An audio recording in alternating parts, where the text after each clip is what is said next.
हरे कृष्णा। बस स्टार्ट कर रहा हूँ मैं, एक मिनट।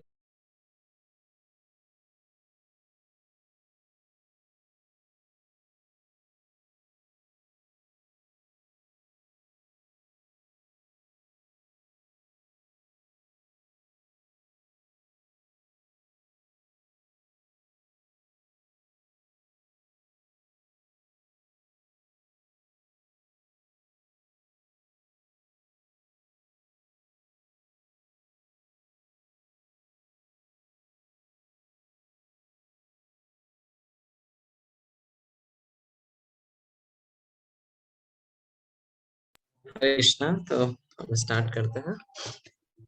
ओम ज्ञानतिमिरन्धस्य ज्ञानाञ्जनशलाकया चक्षुरुन्मीलितं येन तस्मै श्रीगुरवे नमः। श्रीचैतन्यमनोभीष्टं स्थापितं येन भूतले स्वयं रूप कदा मह्यं ददाति स्वपदान्तिकम्।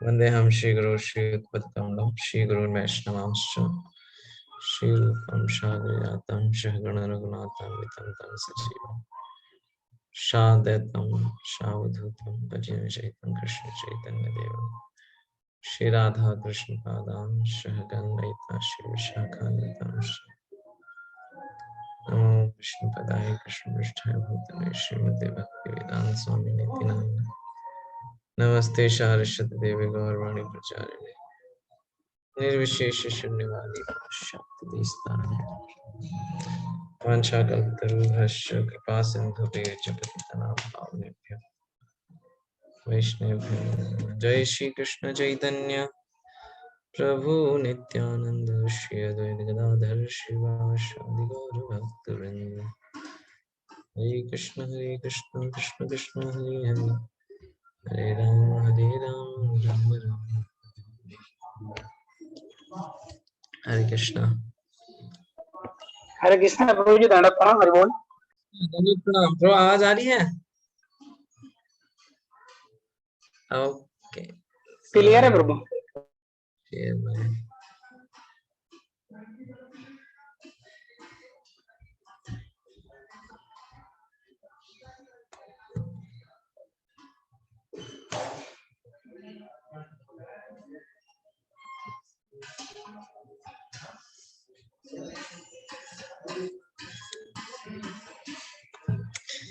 ओके, हरे कृष्णा।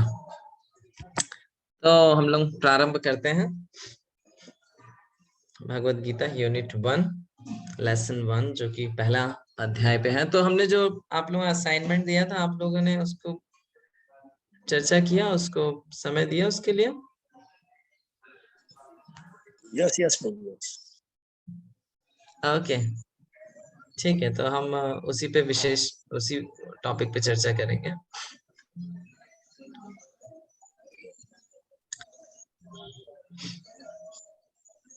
तो आज जो हम हैं वो 1 से 22 जो श्लोक है उस पे चर्चा करेंगे। ठीक है, मैं इंग्लिश में पीपीटी है, कोई दिक्कत नहीं है, उसको मैं हिंदी में ट्रांसलेट करके बताऊंगा आपको। हिंदी में भी पीपीटी है मेरे पास, परंतु हिंदी क्या उतना क्लियर समझने में आप लोगों किस किस को मतलब समझने में दिक्कत होगी इंग्लिश में अगर हम पीपीटी दिखाएंगे? किस किस को इंग्लिश में समझने में? एक माधव सखा प्रभु को, और ओके। मैं वैसे हिंदी में इसको पढ़ूंगा, इंग्लिश में जस्ट लिखा रखा है आप लोगों को, परंतु उसको मैं हिंदी में ही आपको समझाऊंगा, है ना?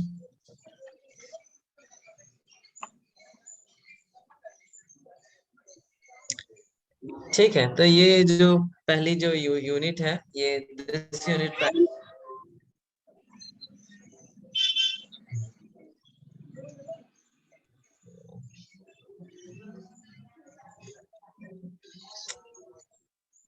ओके।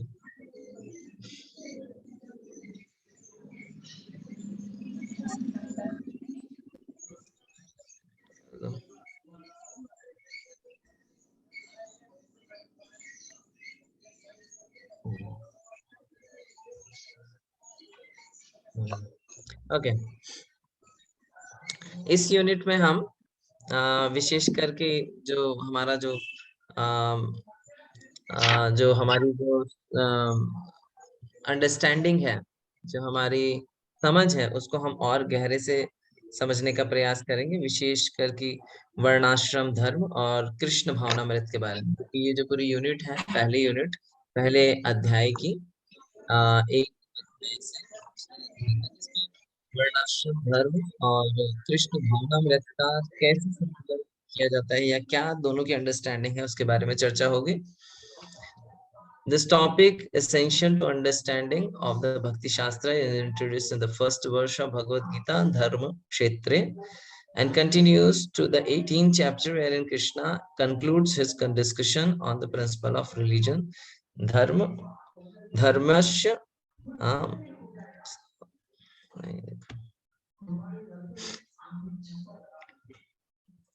धर्मस्य सावधाम। तो इसमें बताया जाता है किस प्रकार से ये जो विषय है वर्णाश्रम धर्म का, ये शुरुआत के ही अध्याय से इसके बारे में दे रखा है और ये 18 अध्याय तक चलेगा।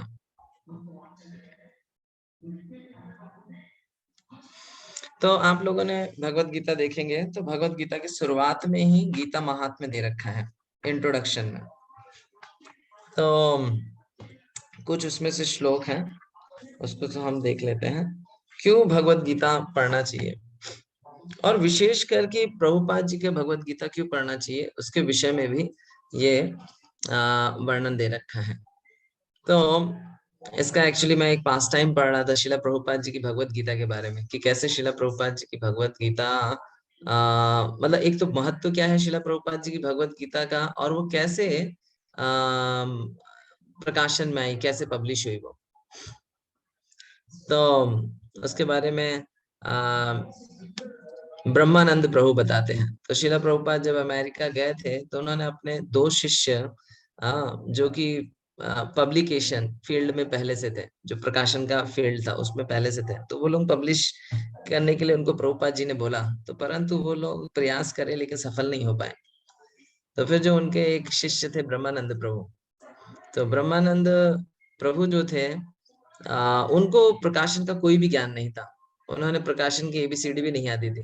तो जब प्रभुपाद जी ने उनको प्रकाशन के लिए बोला तो उन्होंने सोचा कि ये जो मेरे बड़े बड़े गुरु भाई हैं, हाँ वो लोग इसको प्रकाशित नहीं कर पाए, क्योंकि वो जहां भी जाते थे उसको प्रकाशन के लिए वो बोलते कि ये इतना इसका कंटेंट कुछ खास नहीं है, तो ज्यादा फायदा नहीं है प्रकाशित करने के लिए। तो फिर जो ब्रह्मानंद प्रभु थे तो उन्होंने क्या किया, उन्होंने सोचा कि इसको कैसे किया जाए। तो उन्होंने एक कोर्स, एक यूनिवर्सिटी में कोर्स भी ज्वाइन कर लिया कि how to publish a book. तो उसके लिए कोर्स भी ज्वाइन किया, बहुत प्रयास किया समझने के लिए। परंतु प्रभुपाद जी ने प्रभुपाद का उस समय एक रिकॉर्ड आया था, ऑडियो रिकॉर्ड आया था। तो वो लोग क्या करते थे, वो ऑडियो रिकॉर्ड के ऑर्डर्स लेते थे। तो जहां पे प्रभुपाद का जो स्टोर फ्रंट था 26 सेकेंड एवेन्यू, तो वहीं पे ये सेकेंड एवेन्यू था, वो थर्ड एवेन्यू, उसमें वो एक मैकमिलन जो कंपनी थी उनका ऑफिस था। तो वहां से एक रिक्वेस्ट आई, तो जैसी वो रिक्वेस्ट मिली तो वो लोग क्या करते थे, डाक से भेजते थे। तो जैसी वो उनको रिक्वेस्ट आई तो ब्रह्मानंद प्रभु बहुत खुश हो गए। तो उन्होंने प्रभुपाद जी को जाके बताया कि प्रभुपाद ये मैकमिलन कंपनी की तरफ से रिक्वेस्ट आई है वो ऑडियो के लिए, तो दैट मीन्स कि वो इंटरेस्टेड है। तो उन्होंने क्या किया, तो प्रभुपाद जी को मिले, प्रभुपाद जी को बोला, प्रभुपाद जी ने उनको बोला कि ठीक है, तुम वैसे तो हर जो कैसेट्स हैं, ऑडियो हैं, उनको आप डाक से भेजते हो, तो अभी ये क्या करो, आप खुद जाके मिल के आओ उनको। और प्रभुपाद ने उनको बोला, you talk them about publishing my book, मेरी बुक पब्लिश के बारे में उनसे बात करना और निश्चित रूप से वो इसको पब्लिश करेंगे। तो प्रभुपाद जी जब भगवत गीता लेके गए, वो पहले तो वो कैसेट को लेके गए तो पूरा सूट बूट पहन के गए ब्रह्मानंद प्रभु, लेकिन जब वहां पे जाके मिले वो उनसे, तो उनको पता चला वो जो व्यक्ति था जिसने ऑर्डर करी थी वो कोई बहुत बड़ा व्यक्ति नहीं था वो कंपनी का, वो एक क्लर्क था, वहां पे काम करने वाला व्यक्ति था। तो ब्रह्मानंद प्रभु को बहुत अफसोस हुआ कि अरे मैं तो सोचा था कि हाँ मैं जाऊंगा और ये बुक पब्लिशिंग की बात करूंगा, अभी इनसे क्या बात करूं। जब वो उनसे बात कर रहे थे, वहां के जो कंपनी के जो चीफ एग्जीक्यूटिव थे, हाँ, तो वो जब ये उनको बता रहे थे, उन्होंने कहा ठीक है चलो अभी इनको ही देता हूँ जो भी इन्होंने मांगा है, उनको कैसेट दे रहे थे, बात कर रहे थे उनको। तो उसी समय वहां पे चीफ एग्जीक्यूटिव आ गया, तब उन्होंने उनके बारे में बताया और प्रभुपाद ने उनको एग्जैक्ट लाइन बताई थी, आप उनको जाके बोलना कि मैं ऐसा ये स्वामी जी का शिष्य हूँ, स्वामी जी इंडिया से आए हैं, और वो अपनी पुस्तक भी पब्लिश करना चाहते हैं भगवत गीता। तो ना सेम वर्ड बोले, तो वो जो एग्जीक्यूटिव था वो बहुत खुश हुआ और उसने बोला कि अभी ही हमने एक आध्यात्मिक पुस्तकों का एक संग्रह बनाया है, पब्लिश किया है, लेकिन उसमें एक जो पुस्तक थी भगवत गीता मिस हो रही थी।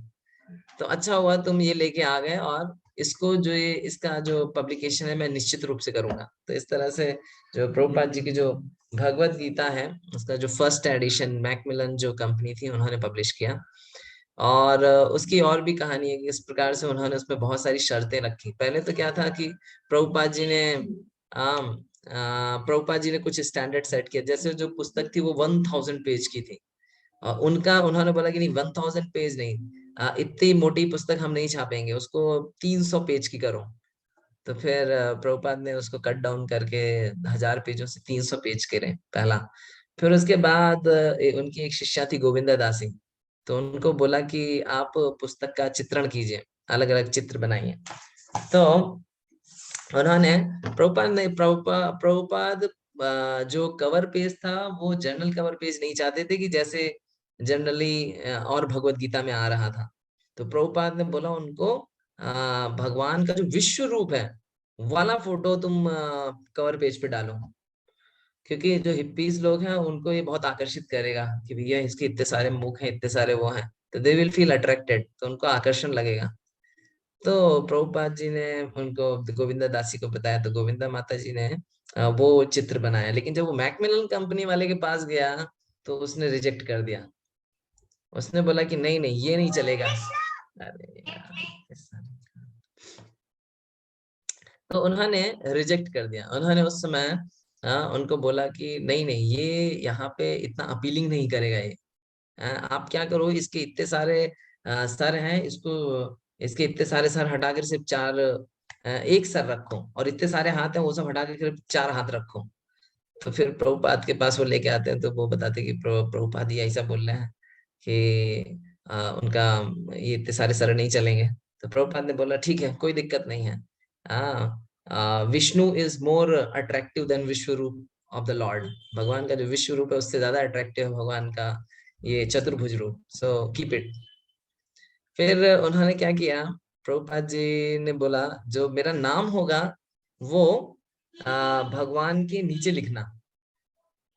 तो जब नीचे लिखना तो इसी भक्ति वेदांत, क्योंकि प्रभुपाद नहीं चाहते थे कि भगवान के ऊपर या ऐसे बगल में भी उनका नाम पब्लिश हो।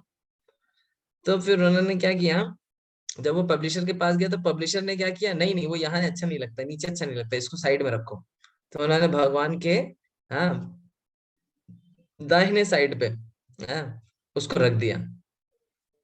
तो जब वो उसको दाहिने साइड पे रखा तो फिर वो भक्त लोग आए कि प्रभुपाद आपने मना किया था भगवान के साइड में आपका नाम लिखने के लिए, लेकिन मैकमिलन वाले मान नहीं रहे, वो बोल रहे इसको साइड में रखना है। तो प्रभुपाद ने फिर थोड़ी देर प्रभुपाद सोचने लगे। फिर प्रभुपाद ने बोला कोई बात नहीं, ठीक है उसको साइड में ही रहने दो। हाँ क्योंकि भगवान की जो शक्ति होती है भगवान के साइड में रहती है, तो जो भक्त हैं वो भी भगवान के शक्ति हैं। तो इस तरह से जो प्रभुपाद की जो पहली भगवत गीता थी वो उसका कार्य पब्लिश हुआ। उसके बाद जब वो पब्लिश हुई तो उसमें रिव्यूज लिखने थे। तो रिव्यूज के लिए तीन चार नाम चूज किए उन्होंने, उनमें से एलन गिन्सबर्ग ये सब लोग थे, उन्होंने एग्री हो गए। एक व्यक्ति था वो एग्री नहीं हुआ, वो भी काफी फेमस राइटर था, मैकमिलन कंपनी के लिए बहुत सारी पुस्तकें उसने लिखी थी। तो उस व्यक्ति ने उसमें उन्होंने मना कर दिया। उन्होंने बोला कि ये जो प्रभुपाद की भगवत गीता है ये उतनी अच्छी नहीं है। तो फिर बाद में जब प्रभुपाद की भगवत गीता पब्लिश हो गई, डिस्ट्रीब्यूशन हुआ, उसमें बहुत सारे कमेंट्स आए। बहुत सारे जो यूनिवर्सिटीज उनके प्रोफेसर ने उसको कमेंट किया। और विशेष करके जो प्रभुपाद की जो भगवत गीता की जो शैली है उसको बहुत अप्रिशिएट किया सबने। कि किस प्रकार से प्रभुपाद जी ने जो भगवत गीता है उसको यथा रूप में प्रस्तुत किया है, उसको बहुत सारे लोगों ने अप्रिशिएट किया। तो ये भगवत गीता, प्रभुपाद की जो भगवत गीता उसको कैसे पब्लिश हुई। और भगवत गीता की शुरुआत में ही प्रभुपाद जी ने ये जो कुछ श्लोक हैं उनको डाला। मैं इसको एक बार चेंज कर देता हूँ, ये इसके फॉन्ट सही नहीं आ रहे।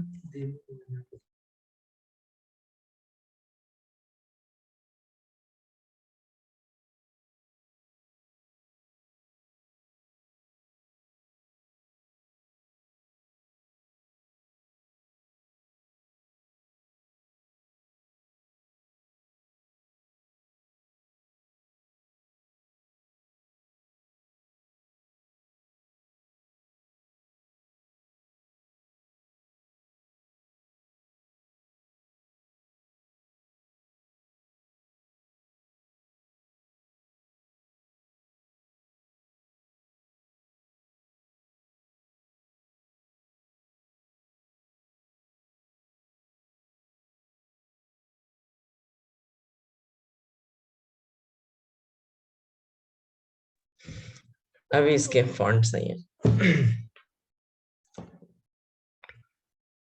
तो ये कुछ श्लोक हैं इम्पोर्टेंट। एक्चुअली जब भी हम भगवत गीता प्रचार करते हैं तो ये श्लोक जो होते हैं बहुत हमें हेल्प करते हैं, हमें दूसरों को बताने के काम आते हैं, और खुद भी हम इन श्लोकों को पढ़ के, क्योंकि जब तक हमें उसका महात्म्य नहीं मालूम होगा तब तक हमें उतना उत्साह नहीं आएगा उसको ग्रहण करने का। तो जब हम प्रचार में जाते हैं, जैसे हम बुक डिस्ट्रीब्यूशन में जाते हैं, इन श्लोकों को हम भगवत गीता में दिखा सकते हैं। ये भगवत गीता के शुरुआत में ही दे रखे हैं। उसमें से ये जो श्लोक है ये एक बहुत महत्वपूर्ण श्लोक है। मेरे पीछे पीछे आप लोग बोल सकते हैं, अपने कान म्यूट कीजिए जल्दी से।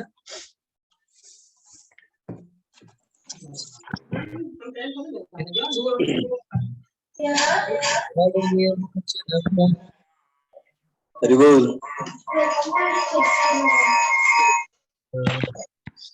मेरे पीछे बोल सकते हैं, मल निर्मोचनम पुंसाम जल स्नानम दिने दिने जलस्नानं दिने दिने सकृत गीतामृत स्नानम गीतामृत स्नानं संसार मलनाशनम। मलनाशनं। ये जो श्लोक है ये बहुत सरल है, इसको पढ़ने में ही समझ में आ रहा है। मल निर्मोचनम पुंसाम जल स्नानम दिने दिने। जिस तरह से जल से स्नान, ओके इसका ट्रांसलेशन है, जिस तरह से इनके फोटो जल कैसे लेते हैं इसमें बेटा? जैसे जैसे हम हाँ, ओके, कैमरा चालू। तो जिस तरह से हम डेली स्नान करते हैं जल से और अपने शरीर को शुद्ध करते हैं, अपने शरीर का मल साफ करते हैं, उसी प्रकार गीतामृत सकृत गीतामृतम स्नानम। जिस तरह उसी तरह अगर कोई गीता रूपी अमृत से नित्य रूप से स्नान करता है तो उसका इस भौतिक जगत का जो कलमश है, जो मल है, वो नष्ट हो जाता है पूरा। इसको मैं ही पढ़ता हूँ। गीता सुगीता कर्तव्य किम अन्य शास्त्र विस्तरे या स्वयं पद्मनाभस्य मुख पद्मात् विनिहृष्टा।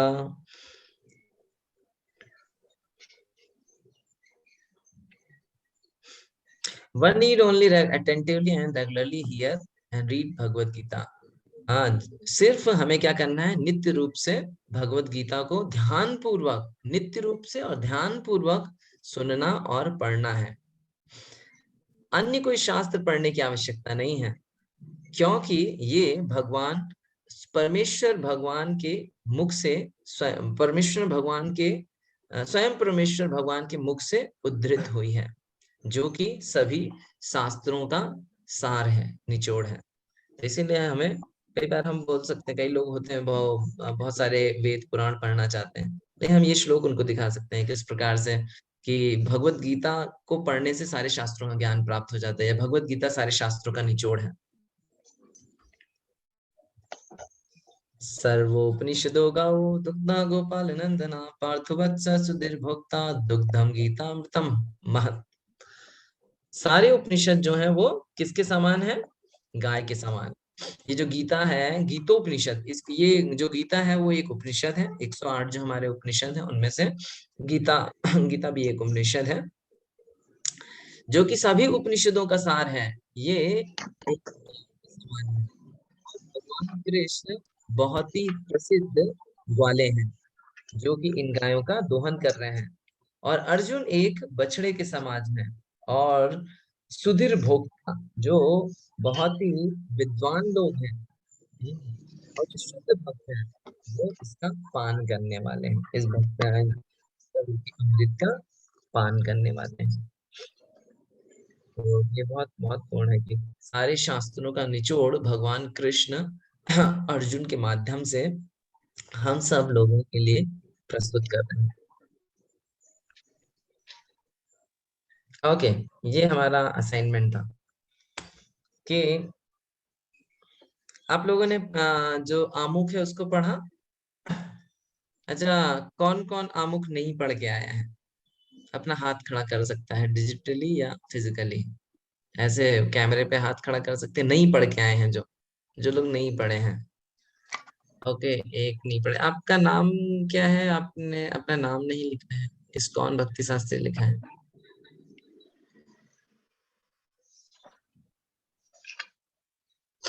हरे कृष्णा प्रभु जी, अनंत विलास दास नाम है मेरा। मेरी स्वास्थ्य ठीक नहीं है, इसलिए मैं पढ़ नहीं पाया। मुझे ओके सर्दी खांसी ओके, हो रही है ठीक, बहुत ज्यादा। ठीक है प्रभु जी। ओके, हरे और कृष्ण। कनक माता नहीं पढ़े हैं। ओके, बाकी लोग पढ़ के आए हैं, ठीक है। ओके, सोनल माता नहीं पढ़े हैं, और कौन नहीं पढ़ा है? बाकी सब पढ़े हैं। जो आमुख था, क्योंकि एक हफ्ते का समय था बीच में। तो ठीक है, जो लोग पढ़ के आए अपन वो लोग चर्चा करेंगे कि जो इस आमुख है, आमुख में प्रभुपाद का क्या मूड और मिशन अम, अम, वर्णित है। विशेष करके मूड क्या होता है और मिशन क्या होता है। मिशन होता है मतलब प्रभुपाद चाहते क्या है।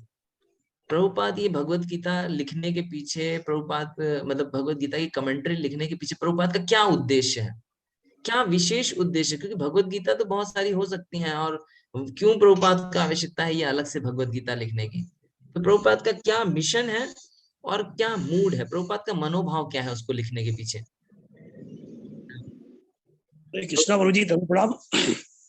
स्टार्ट चाहिए पहले मैं। अ, हरे कृष्णा प्रहलाद ब्रो, थोड़ा सा तो मूड और मिशन पहले समझ लेते हैं, क्योंकि नहीं तो हम चर्चा करेंगे तो बाकी लोग नहीं समझ पाएंगे। तो मिशन मतलब होता है कि प्रभुपाद उस पुस्तक के माध्यम से क्या करना चाहते हैं, क्या आंदोलन लेके आए हैं प्रभुपाद उस मिशन पुस्तक के माध्यम से। और मूड है प्रभुपाद का क्या मनोभाव है। जब हम उसको पढ़ेंगे, प्रेफेस को पढ़ेंगे, जब आमुख को पढ़ेंगे, तो प्रभुपाद उसमें कई चीज रिपीट करते हैं बार बार। उनका मनोभाव उससे प्रदर्शित होता है ना। तो ठीक है, अभी हम जो लोग पढ़ के आए हैं तो आप लोग हैंड रेज कर सकते हैं जो लोग शेयर करना चाहते हैं। और मैं फिर एक एक को चांस दूंगा, तो आप उसमें से शेयर कर सकते हैं। यस, प्रहलाद प्रिय प्रभु का पहले हैंड रेज है। प्रहलाद प्रिय प्रभु शेयर कर सकते हरे कृष्णा प्रभु जी, धर्म प्रणाम। प्रभु जी, प्रभुपाद जी का इसमें जो मूड है, जो जो पढ़ा मैंने, इसमें मूड ये है। हैं। वो पहले मिशन पे चर्चा करते हैं, प्रहलाद प्रिय प्रभु पहले मिशन पे। यस यस, मिशन ये है कि वो मानव समाज में कृष्ण भावना मृत आंदोलन को फैलाना चाहते हैं। ओके, हर बहुत व्यक्ति अच्छा। को कृष्ण भावना भावित ओके करना चाहते हैं। ओके, बहुत अच्छा। प्रभुपाद का मिशन क्या है? प्रभुपाद चाहते हैं ये भगवत गीता के माध्यम से ये कृष्ण भावनामृत आंदोलन को स्थापित करना चाहते हैं, बहुत ही सुदृढ़ तरीके से, और जिससे ये आंदोलन बढ़ता चला जाए। इस तरह से प्रभुपाद का मनोभाव। बहुत अच्छा, प्रभुपाद का मिशन। ओके, यस, माधव सखा प्रभु मिशन बताइएगा विस्तृत। हरे कृष्णा प्रभु, दंडवत प्रणाम प्रभु। अच्छा, ये जो चर्चा हो रही है प्रभु इम्पोर्टेंट प्रभुपाद जी चर्चा है। बिल्कुल स्पष्ट रूप से। एक एक मिनट माधव सखा प्रभु, एक मिनट। मैं बता रहा हूँ कि ये जो चर्चा हो रही है इम्पोर्टेंट चर्चा है, क्योंकि आपका एक असाइनमेंट इसके ऊपर है, और वो कंपलसरी क्वेश्चन है, सबको करना है। तो आप लोग अभी सुन लीजिए, चर्चा में भाग ले लीजिए, और फिर जाके उसको लिख लीजिएगा सब चीजें, है ना, नहीं तो भूल जाएंगे। यस माधव सखा प्रभु, सॉरी। अनम्यूट कीजिए पहले को, अनम्यूट करना पड़ेगा। हरे कृष्णा प्रभु, दंडवत हाँ, प्रणाम। Yes thank you Prabhu, Prabhu. Yes Prabhu. Mission स्पष्ट रूप से प्रभुपाद ये कहना चाहते हैं कि कृष्ण पूर्ण पुरुषोत्तम भगवान है, ओके बस ओके, बहुत यही अच्छा। कहना चाहते हैं। अपने पूरे मिशन के अंदर पुस्तक के द्वारा ये बताना चाहते हैं कि आप कृष्ण को हल्के मत लीजिए, ऐतिहासिक पुरुष मत मानिए, कोई कृष्ण पूर्ण पुरुषोत्तम भगवान है, इस रूप में आप समझ ये मिशन।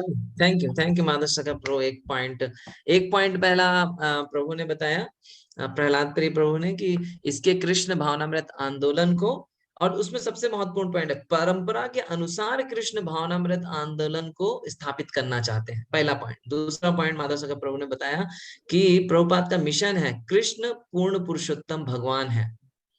और जो प्रभुपाद लिखते हैं कि हमारा उद्देश्य है भगवान कृष्ण की इच्छा को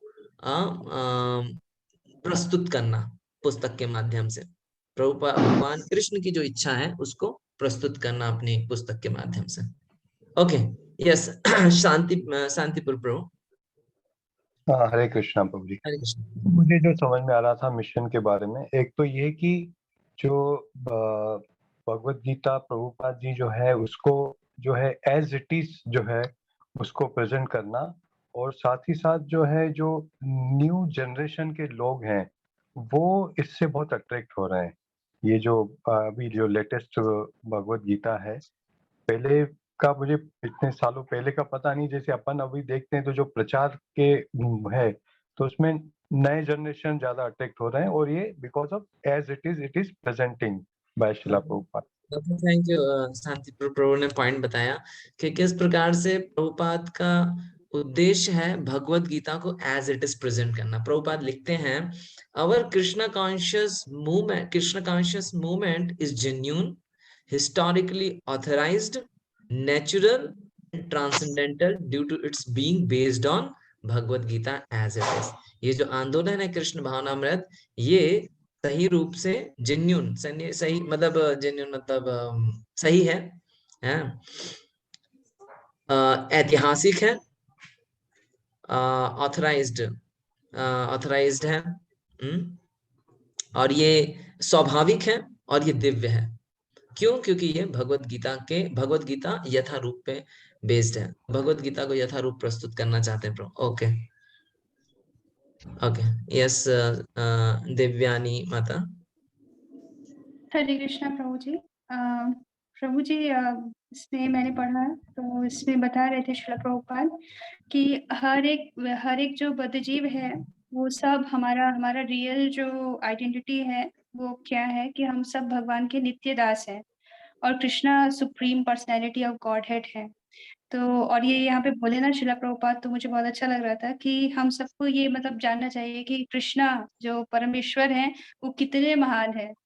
तो बिना कृष्ण कॉन्शियस हुए कोई भी नहीं जान सकता है कि कृष्ण कौन से व्यक्ति हैं, उन्होंने क्या किया है, भगवान क्यों है, क्यों इतने महान है ना। तो वी शुड नो कि कृष्ण कौन है, कितने महान है, और हम उनके क्या हैं, और हमारा हमारा कार्य क्या है। हमारा कार्य ये है कि that we have to serve to Krishna. Okay तो ये ओके मुझे लगा। ओके, बहुत अच्छा माता ने बताया कि प्रभुपाद लिखते हैं, our only purpose is to present Bhagavad Gita as it is in order to sorry everyone should know how God or Krishna is great and the factual position of living entity। ये एक प्रभुपाद का मिशन है, किस तरह से सब लोग ये जान पाए कि परमेश्वर भगवान कृष्ण कौन है, उनका हमारा संबंध क्या है, जीव का उनका क्या स्थिति है, और जीव उस शाश्वत स्थिति में कृष्ण की सेवा करे या कृष्ण को संतुष्ट करे, है ना। ठीक है, ओके, थैंक यू। आप लोग ये पॉइंट लिख सकते हैं, याद रख सकते हैं, क्योंकि आपके जो आंसर है उसको लिखने में आपको मदद होगी। ओके, नेक्स्ट गौरांग ब्रो, जो पॉइंट बता दीजिए, आप उनको नहीं बताइएगा, जो नए पॉइंट आपको मिले उसको शेयर कर सकते हैं। यस प्रोजी।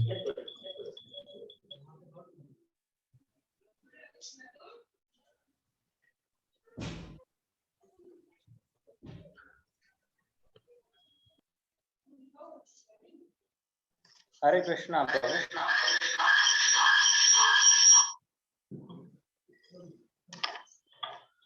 हरि बोल। आवाज क्यों हो रही है?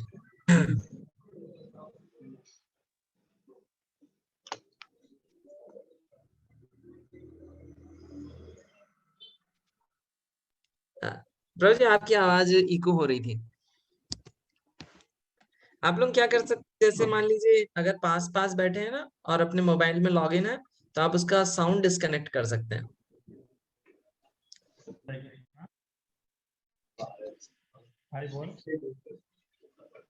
यस प्रभु जी, थोड़ा सा पास मोबाइल रखना पड़ेगा, आवाज कम आ रही।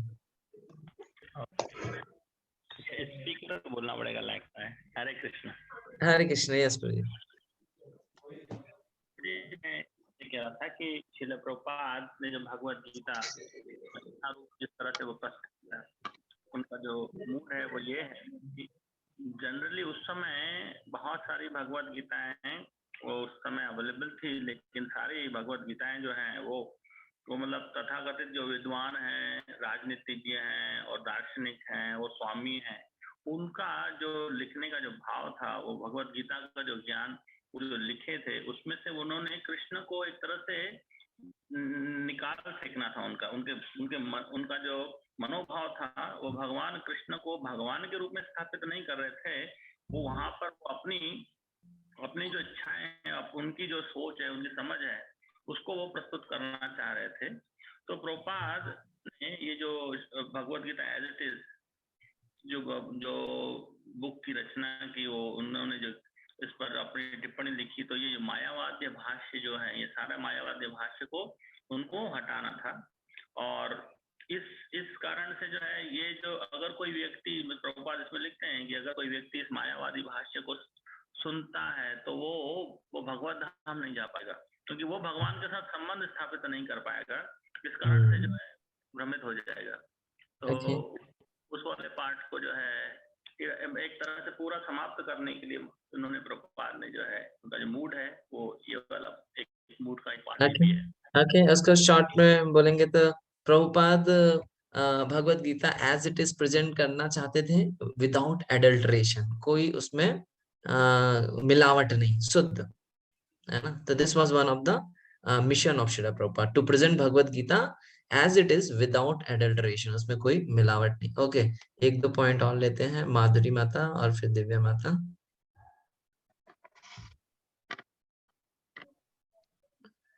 माधुरी माता अनम्यूट करके बोल सकते हैं। हरे कृष्णा प्रभु जी, बहुत प्रणाम। यस प्रभु जी, कृष्णा का हमारे प्रभुपाद ये बताना चाहते थे कि हमको अपने मटेरियल सेंसेस को सेटिस्फाई नहीं करना चाहिए, रादर हमको कृष्णा को सेटिस्फाई करने का ट्राई करना चाहिए। हाँ, ओके, ये पॉइंट हमने डिस्कस किया कि किस तरह से कृष्ण के इंद्रियों को संतुष्ट करना या भगवान को जानना, अपने आप को जानना और कृष्ण की इंद्रिय संतुष्ट करने के लिए प्रयास करना। Okay, thank you. Yes, Divya माता।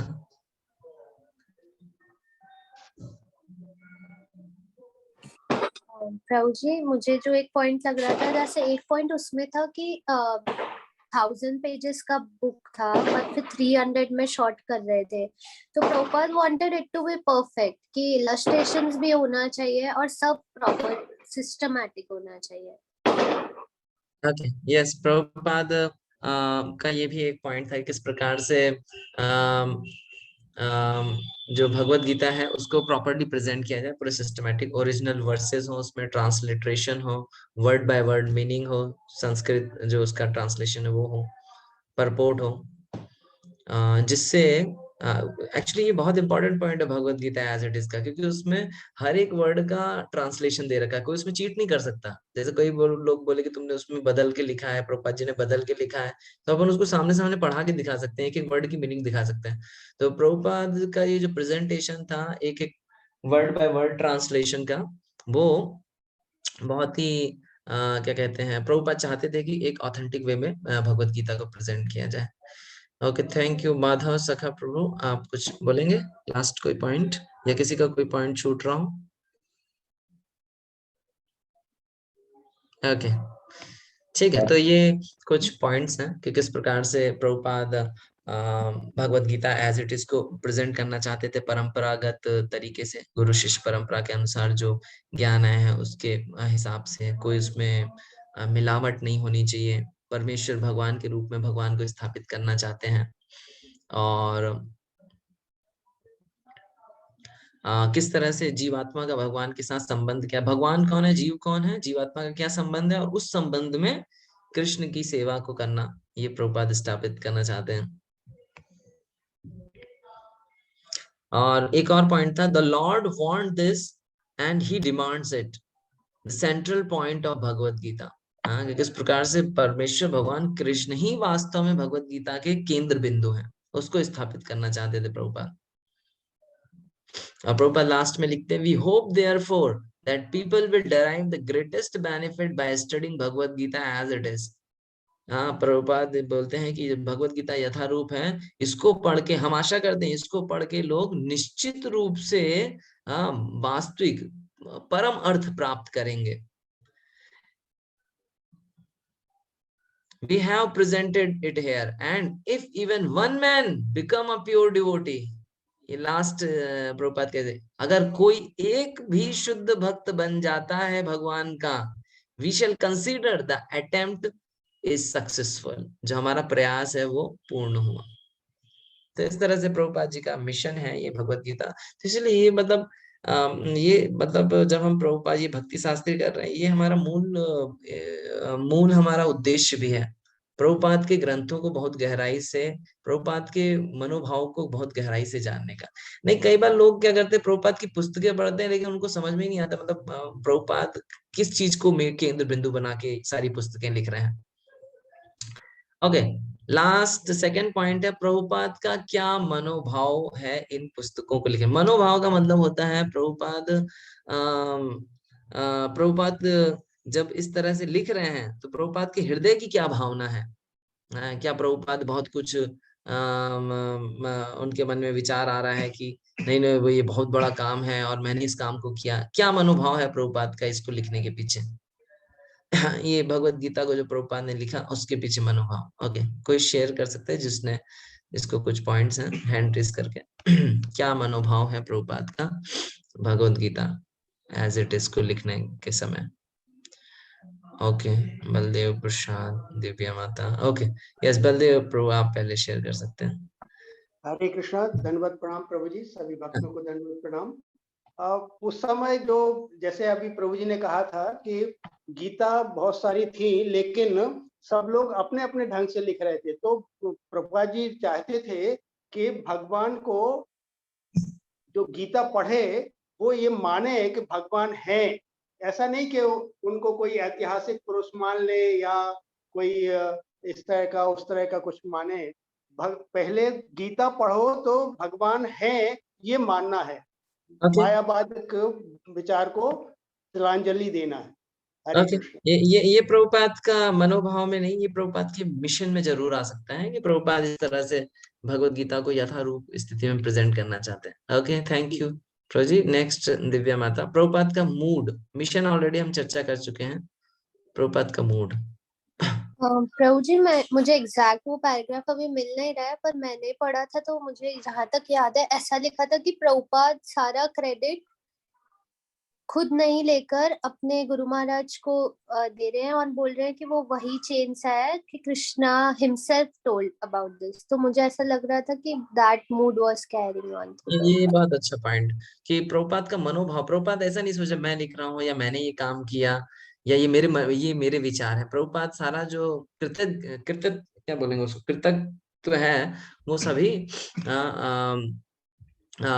भगवान को दे रहे हैं, वो सभी गुरु महाराज को दे रहे हैं।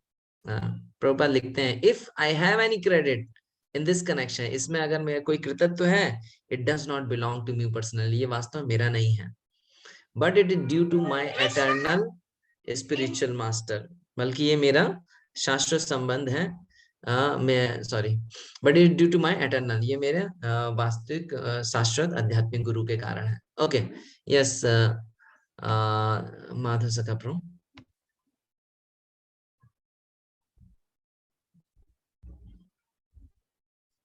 हरे कृष्णा प्रभु, दंडवत प्रणाम प्रभु, हरि बोल। हाँ, दंडवत प्रणाम प्रभु जी।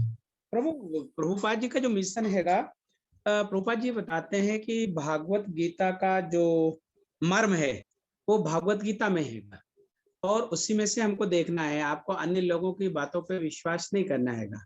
और जो सावधानियां हैं, जैसे प्रभुपाद जी उदाहरण देके बताते हैं कि जब हम किसी वेद से दवा लेते हैं तो वो बहुत सारी सावधानी बताता है, क्या खाना है, क्या नहीं खाना है, कब सोना है, कैसे खाना हैगा। तो ये भी हमको जो कृष्ण बता रहे हैं उसी से लेना हैगा और किसी इधर उधर से भटकना नहीं हैगा। ये मर्म बताना चाहते हैं प्रभुपाद जी। हरि बोल, हरे कृष्ण प्रभु। यस प्रभु। ओके, एक्चुअली मेरी कॉल आ गई तो उसकी वजह से डिस्टर्ब हो गया। एक बार फिर बोलेंगे माधव प्रभु, सॉरी जी। प्रभु जी, प्रभुपाद जी बताना चाहते हैं कि भागवत गीता का मर्म भागवत गीता में ही है, तो इसको जो भगवान निर्देश दे रहे हैं वहीं से लेना है हमको, इधर उधर दूसरे लोगों की बातों पे ध्यान नहीं देना है। जिस प्रकार से कि एक वेद दवा देता हैगा तो वो उसके सावधानी भी बताता है कि कब लेना है, कैसे लेना है, कितना खाना खाना है, कब खाना है, सुबह लेना है। तो ये सब चीजें जो भगवान निर्देश दे रहे हैं वहीं से लेना है हमको, अन्य लोगों पे या अन्य ग्रंथों पे या अन्य व्यक्ति पे विश्वास नहीं करना, हमको भगवत गीता से ही देखना है। ओके, थैंक यू माधव सखा प्रभु। लेकिन इसको मूड का पार्ट नहीं, ये मिशन का पार्ट हो सकता है। किस तरह से प्रभुपाद जो है भगवत गीता को उस रूप में प्रस्तुत करना चाहते हैं। मूड का पार्ट जैसे दिव्या माता ने बताया कि वो आध्यात्मिक गुरु को सारा कृतज्ञ दे रहे हैं। और ठीक, ऐसी एक पॉइंट और उनको शेयर कर सकते हैं अगर किसी को मिला तो। ये शांतिपुर प्रो। या प्रभु है Krishna. Prabhu please correct me if I am wrong, जो मुझे फीलिंग आ रही है। तो एक तो ये लग रहा था कि तू अपने गुरु के आदेशों को पालन करने के लिए एक ये मूड लग रहा था। और दूसरा प्रभु ये लग रहा था कि जैसे पता नहीं ये सही है कि नहीं, कि जैसे कलयुग में बद अवस्था में लोग हैं और बहुत ही कंफ्यूज में हैं और एक्सटर्नल एनर्जी जो है बहुत इफेक्ट करती है, तो उस जीव की रक्षा के लिए वो मुझे लग रहा था कि प्रभुपाद ने ऐसा भगवत गीता को प्रेजेंट करना था कि उनको जो है वास्तविक उद्देश्य को प्राप्त किया जा सके। तो ये एक पॉइंट मुझे तो लग रहा। ओके, ये बोल सकते हैं कि प्रभुपाद का एक जो कंपैशनेट जो मूड है प्रभुपाद का, वो यहाँ से हमें प्रकाशित हो रहा है कि प्रभुपाद एक बहुत ही दया का मनोभाव है प्रभुपाद का। ओके, और ये सही है पॉइंट। प्रभुपाद का एक कंपैशन पॉइंट है कि प्रभुपाद के हृदय में बहुत दया का भाव है, इसलिए वो इस भगवत गीता को लिख रहे हैं। ओके, तो 2 पॉइंट अभी तक हमें मिले। एक तो है प्रभुपाद का कंपैशन, प्रभुपाद का दया का भाव, उसकी वजह, और दूसरा है प्रभुपाद की दीनता। वो अपने आध्यात्मिक गुरु को कृतज्ञत्व दे रहे हैं सारा। ओके, एक दो कोई और पॉइंट अगर प्रभुपाद के मूड को लेकर के किसी के हैं। ओके, प्रहलाद प्रिय प्रभु। हरे कृष्णा प्रभु।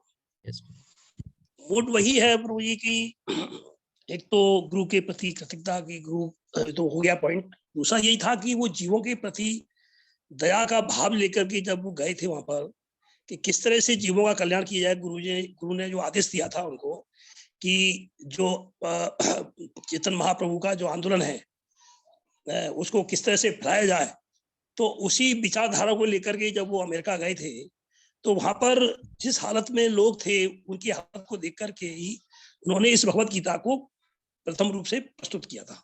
ये मुझे ऐसा लगता है। हरे कृष्ण।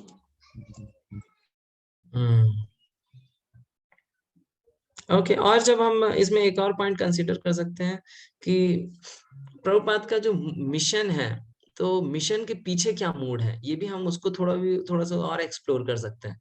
जैसे अभी हमने मिशन चर्चा की प्रभुपाद जी के, तो उन मिशन के पीछे प्रभुपाद का क्या मनोभाव है, क्यों प्रभुपाद ने इस तरह का मिशन ग्रहण किया है। ओके, एक दो पॉइंट और लेने का प्रयास करते हैं। सोनल माता। हरे कृष्णा प्रभु जी, ये एक्चुअली जो फर्स्ट पॉइंट डिस्कस हुआ था कि श्री प्रभुपाद अपने गुरु महाराज के इंस्ट्रक्शन को फॉलो करे, उनके प्रति कृतज्ञ, उसी के कंटिन्यूएशन में एक मुझे लग रहा था कि श्री प्रभुपाद ने यहाँ पे लिखा है, if personally I have any credit in this matter, it is only that I have tried to present as Bhagavad Gita as it is. So एक ये भी उनका मूड है कि वो भगवद गीता को एज इट इज रिप्रेजेंट करना चाहते हैं। मतलब ये मिशन में कवर हुआ था, बट ये उनका मूड में भी हम उसको कंसीडर कर इस सकते हैं। मूड को ऐसे बता सकते प्रभुपाद बिना कोई समझौता किए जो गुरु शिष्य परंपरा का जो ज्ञान है उसको देना चाहते हैं, विदाउट कॉम्प्रोमाइज, है ना। Prabhupada presented Bhagavad Gita. Prabhupada wanted to present Bhagavad Gita without compromising as per the Guru Shishya Parampara. Guru Shishya Parampara के अनुसार. Okay, yes, Gaurang Prabhu.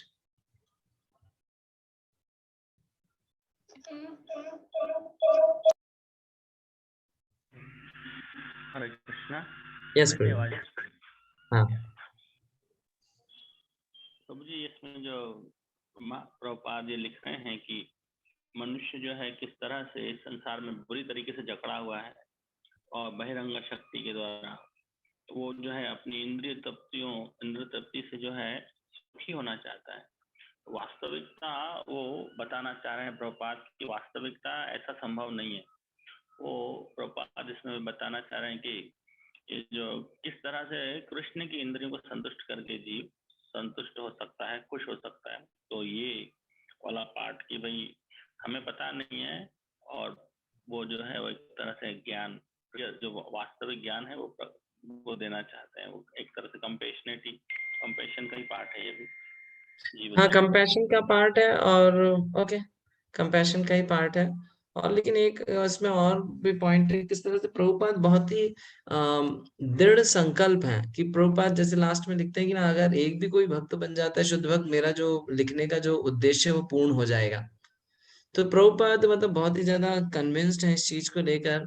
एक तो भगवत गीता की क्या आवश्यकता है और उसका क्या महत्व है, उसको लेकर प्रभुपाद जी बहुत कन्विंस्ड है, भगवत गीता के महत्व और भगवत गीता की आवश्यकता को लेकर के, है ना। ठीक है, ये कुछ पॉइंट्स हैं कि प्रभुपाद का मूड और मिशन को लेकर के। आप अभी इनको अपने शब्दों में और विस्तृत रूप से लिख सकते हैं। जब मिशन को जब हम देखेंगे तो उसमें मूड भी निकल के आएगा। प्रभुपाद अनकॉम्प्रोमाइजिंग है, गुरु शिष्य परंपरा के अनुसार बताना चाहते हैं। प्रभुपाद दीनता का भाव है, अपने गुरु को क्रेडिट दे रहे हैं। प्रभुपाद भगवत गीता क्योंकि मायावाद का पढ़ेंगे तो पूरा उनका जीवन नष्ट हो जाएगा। प्रभुपाद का एक कंपैशनेट नेचर है, सबके कल्याण के लिए वही भगवत गीता को देना चाहते हैं। तो इस तरह से ओके, कोई पॉइंट माधव सका प्रभु? हरे कृष्णा प्रभु, दंडवत प्रणाम प्रभु। प्रभु इसमें जैसे दिया गया, ये पढ़ने में आया है कि किस प्रकार हम इस भौतिक जगत को छोड़े और आध्यात्मिक आकाश में वास्तविक आनंद जीवन की शुरुआत कर सके। तो क्या इसको भी अपन मूड में ले सकते हैं? हाँ, उसको फिर से पढ़िए लाइन। यह सारी जानकारी भागवत गीता में दी हुई है कि इससे उपदेश दिया गया है कि किस प्रकार हम इस भौतिक जगत को छोड़ें और आध्यात्मिक आकाश में वास्तविक आनंदमय जीवन की शुरुआत कर सके। हाँ, तो ये उसी के अंतर्गत आ जाएगा कि प्रभुपाद बहुत ज्यादा कन्विंस हैं कि भगवत गीता का महत्व क्या है, कि भगवत गीता को पढ़ के हम किस प्रकार से आध्यात्मिक उन्नति कर सकते हैं, आध्यात्मिक जगत को जा सकते हैं। तो प्रभुपाद बहुत ज्यादा कन्विंस्ड है इस चीज को लेकर, या बहुत ज्यादा प्रभुपाद को भगवत गीता की आवश्यकता का बहुत ज्ञान है इस तरह से। Okay Prabhu, thank you. ठीक है, ओके, लास्ट पॉइंट दिव्यानी माता। हरे कृष्णा प्रभु जी।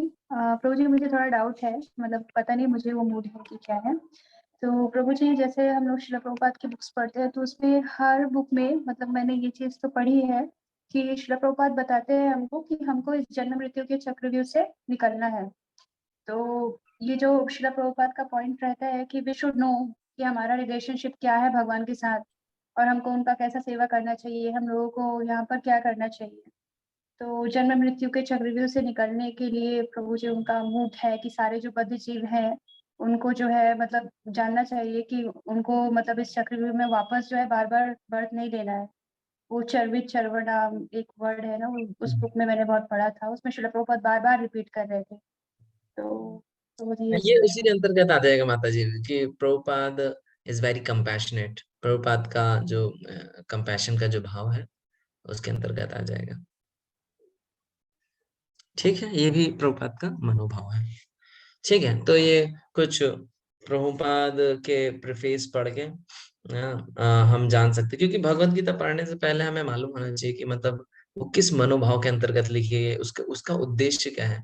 नहीं तो क्या होता है, कई बार हम पढ़ते हैं, जैसे कई लोग भगवत गीता पढ़ते हैं वो ये ऐसा कमेंट भी देते हैं कि प्रभुपाद क्या कहते हैं कि जहाँ पे कृष्ण नहीं भी लिखा है वहां पे भी ट्रांसलेशन में कृष्ण लिख देते हैं। उसके श्लोक में कृष्ण नहीं लिखा हुआ है, उधर भक्ति नहीं लिखा हुआ है, लेकिन उसका ट्रांसलेशन पढ़ेंगे उधर भक्ति भी लिखा हुआ है, कृष्ण भी लिखा है। तो कई लोग उसको समझ नहीं पाते, अप्रिशिएट नहीं कर पाते, क्योंकि उनको मालूम नहीं है कि ये जो भगवत गीता है ये किस उद्देश्य से लिखी गई है ना, या उसका प्रभुपाद किस चीज को ध्यान में रखते हुए ट्रांसलेट कर रहे हैं। ओके, ठीक है, अभी इसको पढ़ते हैं। Bhagavad Gita as it is. Our only purpose is to present this Bhagavad Gita as it is in order to guide the conditioned student to the same purpose for which Krishna descended to this planet once in a day of Brahma. ये भगवत गीता लिखने का वही उद्देश्य है जिस उद्देश्य से भगवान ने भगवत गीता बोली है। वो उद्देश्य क्या है?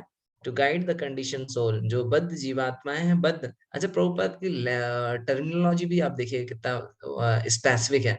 प्रभुपाद यहाँ पे पर्सन नहीं लिख रहे हैं, कंडीशन लिविंग एंटिटी या कंडीशन पर्सन नहीं लिख रहे हैं, यहाँ पे क्या लिख रहे हैं? Conditioned student.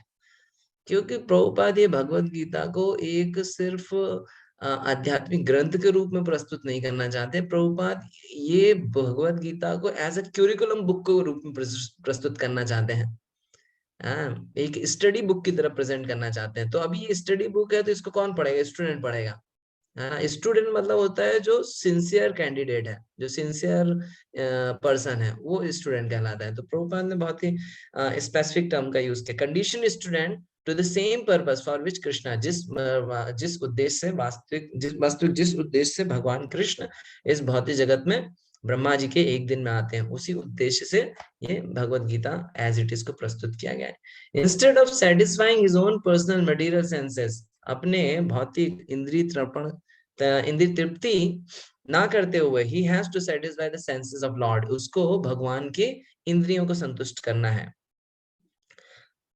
That is the perfection, that is the highest perfection of life, ये वास्तविक लक्ष्य है या वास्तविक स्थिति है जीवन की। The Lord wants this, भगवान ये चाहते हैं, and demands it, और वो भगवान उसका डिमांड भी करते हैं। One has to understand the central point of Bhagavad Gita, सभी को ये भगवत गीता का जो केंद्र बिंदु है उसको समझना चाहिए। Our Krishna conscious movement is teaching the whole world this central point, हमारा जो कृष्ण भावनामृत आंदोलन है वो यही केंद्र बिंदु को सबको पढ़ाने का प्रयास कर रहा है, समझाने का प्रयास कर रहा है। ठीक है, ये प्रभुपाद का मिशन के बारे में चर्चा है। To help a student understand and appreciate the mood and mission of Srila Prabhupada and to perpetuate that understanding within ISKCON society, है ना। तो ये प्रभुपाद का मनोभाव हमें जानना चाहिए और यही मनोभाव हमें भी अपने जीवन में ग्रहण करना चाहिए। दिस इज कॉल्ड परंपरा, इसको परंपरा कहते हैं, है ना। ऐसा नहीं कि हम पढ़े कुछ और समझे कुछ और दूसरों को बताएं कुछ, नहीं। जैसे वो ब्रह्मानंद जी का उदाहरण दिया ना, ब्रह्मानंद प्रभु का, तो प्रभुपाद ने जो लाइन उनको बोली थी एज इट इज, वही जाके उसने पब्लिशर को बोली।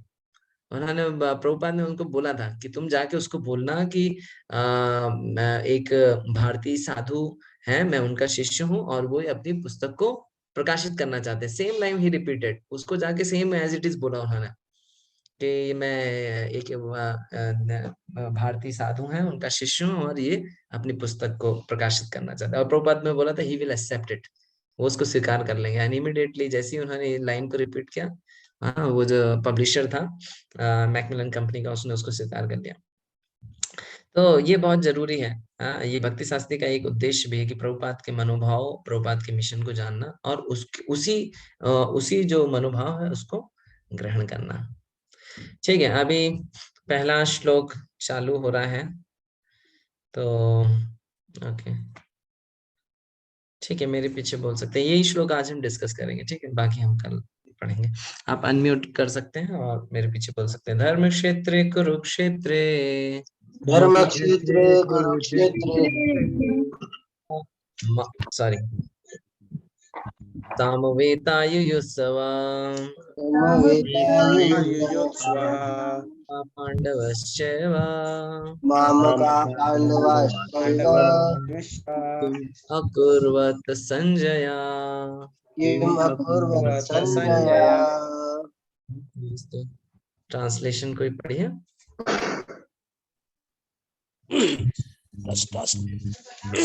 हरे कृष्णा प्रभु जी। कृष्ण ने कहा, हे संजय, भूमि कुरुक्षेत्र में युद्ध की इच्छा से एकत्र हुए मेरे तथा पांडु के क्या किया? तो पढ़ना प्रभु जी। नहीं, तात्पर्य नहीं, बस इसका हम ट्रांसलेशन ही देखेंगे। तो यहाँ पे देखिए, ये जो दो वर्ड है ये बहुत महत्वपूर्ण है। धर्म क्षेत्र, ये एक जो वर्ड है, और कुरुक्षेत्र भी। तो इसी शब्द को हम थोड़ा सा चर्चा भी करेंगे। गहराई से इसको समझाया धर्म क्षेत्र का अर्थ क्या होता है।